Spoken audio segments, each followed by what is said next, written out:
Robert, it's great to see you again. Thank you so much for coming back to the show. The same studio. Yeah, this is it, right? I have things I want to talk about, some pointers here, some very high points of your career. You've appeared on The Tonight Show over 80 times. 88 to be exact. Something like that, including guest hosts. That's wild. I mean, You know, in the old days, some guest hosting.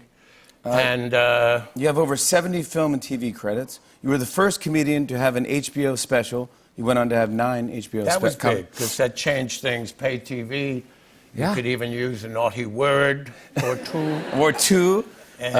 You've been nominated for 2 Emmys, 2 Grammys, 1 Tony Award. Yeah, didn't win. You didn't It win. was rigged. It was rigged, I tell you. And you could see Robert on Will and Grace currently as Deborah Messing. I play fathers now. I used to kiss the girls on the lips. Now it's on the forehead. Otherwise, it's. I mean, Deborah. But you're great at that. You worked with Jennifer as well, Jennifer Lopez. I played Jennifer's obstetrician. I delivered her babies. Yeah. Well done. By the way, you did a great job. I play a lot. I wanted to be a doctor when I was. Did you? Yeah, a few things got in my way. Calculus, physics, organic chemistry, inorganic chemistry, zoology, reading, spelling, comprehension. Of course. Behavior, aptitude, attitude, and talent. Yeah, oh my God. Just besides that, you could have been a doctor. This whole building, you know, has a lot of. I also did 2 specials here in 8H with Rodney Dangerfield was one of my guests. I heard he's one of my all-time favorites. He was my mentor, you know. Was he really? He was my Yale Drama School for stand-up. Can I tell you a quick story? I'd love to, please. Of how I saved his life. This is a true story. I'm serious. I was hanging around with him. That's how I learned everything. And he was starting to get a little well-known. No one knew me. We had a gig in Buzzards Bay in Cape Cod. And we get up there, and it's terrible windy, terrible wind. And Rodney goes, "I'll tell you, man, let's take out a sailboat." I go, "Rodney, what do you know about sailing?" He says, "What's there to know? It's the wind." So he gives $20 to the boat boy from Boston, this kid. He said, "I don't know, Rodney. You know, it's 35-knot winds out there. The boss may not like it." He said, "Never mind. So he had to give us a sailing lesson. To you and Rodney Dangerfield. Right. This is the forecastle. This is the mainsail. And Rodney goes, "Never mind that bullshit. Just give me the keys." The sailboat. The keys to a sailboat. The kid pushes us off, and in about 9 seconds, we're 1,000 yards from shore. I mean, you could have water skied behind this thing. And he's in front like this, and even though he was in a bathing suit, he was tugging at his collar like he always did, but there was no collar. He's going, "I'll tell you, man, this is too much." And the wind is blowing, like a happy cocker spaniel with its head out the window. And, And suddenly, I mean, it's a 3-foot chop. The water is cold, He said, "I'll tell you, man, I'm going to take a swim." And he jumps off into the water. And I don't know how to, the mainsail and the forecastle. I'm from the Bronxel.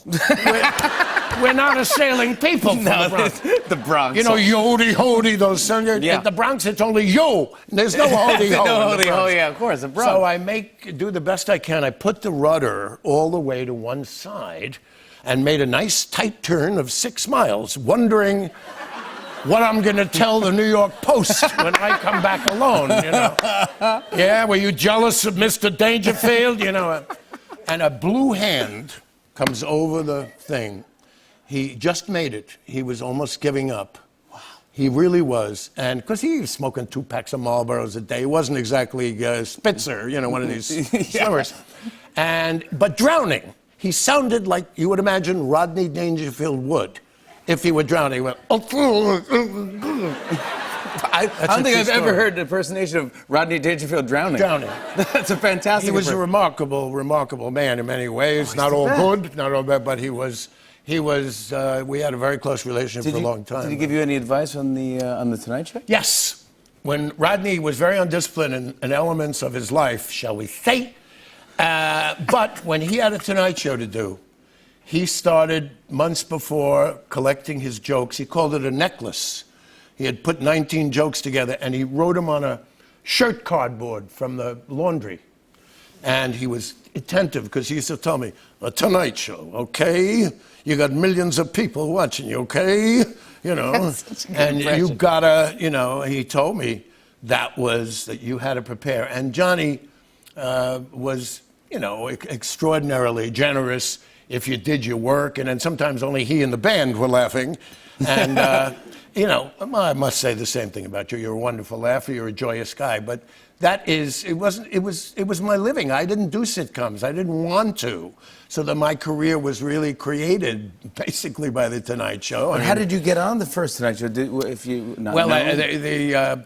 the Merv Griffin show had offered me an exclusive contract for 5, and my wonderful manager, Jack Rollins, who managed Woody Allen and Joan Rivers and Nichols and May, you know, lad, those of you that know Jack would know that was a good name. He just died. He was 100 years old. Jeez. He said, "Save it for The Tonight Show." And they thought what I was doing at the time was so different. You know, You were. It was, at the time, really a different kind of style. So they actually talked the producer into letting me sit on the panel first for a minute and a half or so, and then get up and do a You stand-up. would sit next to Johnny and talk. The first time, and it was not a good idea. I got trickles of laughter. You know, I'm Crickets. going, nah. Yeah. And when I got up, I was ready and did my element, you know, but they were trying to protect me.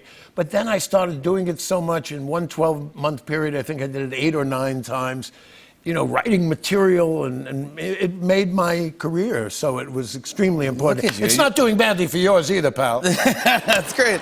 Robert Klein, the one and only. Well, we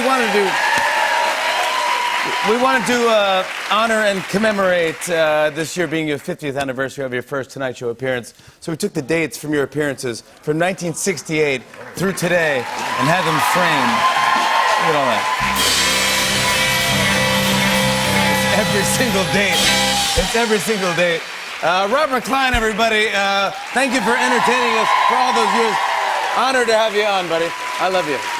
Robert Klein, everybody. On and on and on. I said, and it's on and on and on.